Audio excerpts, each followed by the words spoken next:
প্রচণ্ড তাপদাহে কোনো কিছুই যখন খেতে আর ভালো লাগছে না, তখন মুখের স্বাদ ফিরিয়ে আনার জন্য একদম স্বাস্থ্যকর উপায়ে খুবই কম তেল মশলায় রান্না করে ফেলুন এই শশার তরকারি। এটি কিন্তু আমাদের শরীরকে একদম ঠান্ডা করে দেবে। আর এই গরমে আমাদের সকলেরই উচিত কম তেল মশলায় পাতলা ঝোলের তরকারি রান্না করে খাওয়া। শশার তরকারি রান্নার জন্য এখানে আমি 1 কেজি শশা নিয়েছি, আর প্রথমেই শশাগুলোর কিন্তু খোসা ছাড়িয়ে নিচ্ছি।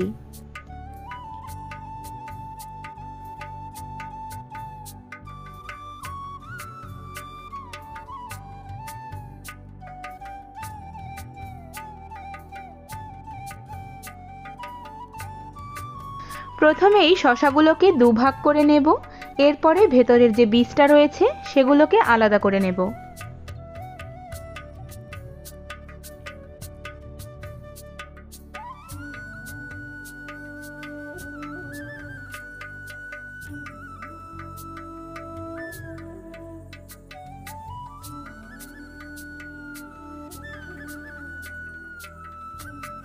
একটা ছুরির মাধ্যমে ঘুরিয়ে ঘুরিয়ে খুব সহজেই কিন্তু বীজগুলোকে আমি বের করে নেব।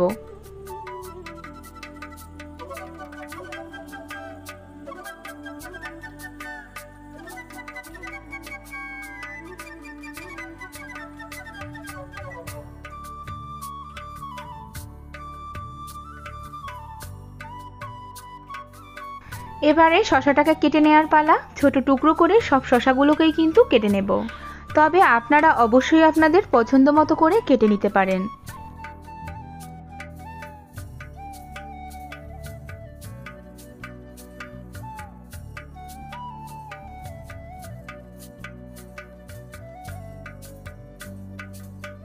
দেখুন সব শশাগুলো কেটে নিয়েছি, আর ভালো করে কিন্তু ধুয়েও নিয়েছি। শশার সঙ্গে ছোট দুটো আলুও কিন্তু আমি কেটে নিয়েছি।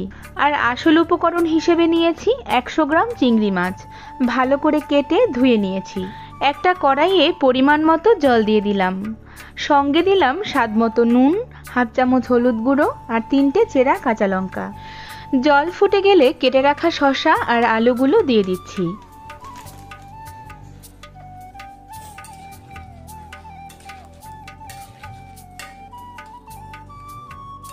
ঢেকে দিয়ে রান্না করে নেব 10 মিনিট। 10 মিনিট পরে দেখুন শশা আর আলুগুলো 80% বয়েল হয়ে গেছে। এবারে নামিয়ে নিয়ে ফোড়ন দেব। প্রথমেই 1 টেবিল চামচ সর্ষের তেল দিলাম। তেলের উপরেই দিলাম একটা শুকনো লঙ্কা, হাফ চামচ গোটা জিরে আর হাফ চামচ গোটা সর্ষে। সর্ষেগুলো দেওয়ার সঙ্গে সঙ্গে কিন্তু একটা চামচের উল্টো পাশ দিয়ে এভাবে সর্ষেগুলোকে ভেঙে দিতে হবে। জিরে সর্ষে ভাজা হয়ে গেলে কেটে রাখা চিংড়ি মাছগুলো দিয়ে দিলাম। কালারের জন্য দিলাম সামান্য হলুদ আর স্বাদের জন্য সামান্য নুন। চিংড়ি মাছগুলোকে হাই ফ্লেমে 30 সেকেন্ড ভেজে নিলেই কিন্তু হয়ে যাবে। এর বেশি ভাজবো না, তাহলে চিংড়ি মাছগুলো কিন্তু শক্ত হয়ে যাবে।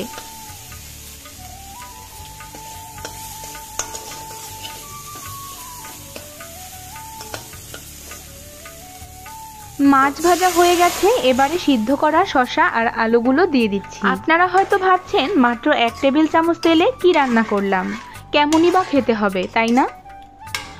এই প্রশ্নের উত্তর আপনারা একবার রান্না করে খেলেই কিন্তু বুঝতে পারবেন। আর নিজেদের সুস্বাস্থ্যের কথা ভেবে কম তেলে তো রান্না করা যেতেই পারে। ঢেকে দিয়ে আরও 5 মিনিট রান্না করে নিয়েছি। সব শেষে সামান্য ধনেপাতা আর স্বাদমতো চিনি দিয়ে আরও 1 মিনিট ফুটিয়ে নিয়েছি। ঝোলটাকে গাঢ় করার জন্য আলুর টুকরোগুলো কিন্তু ভেঙে দিতে পারেন। দেখুন একদম কম তেল মশলায় শশার তরকারি কিন্তু পুরোপুরি রেডি।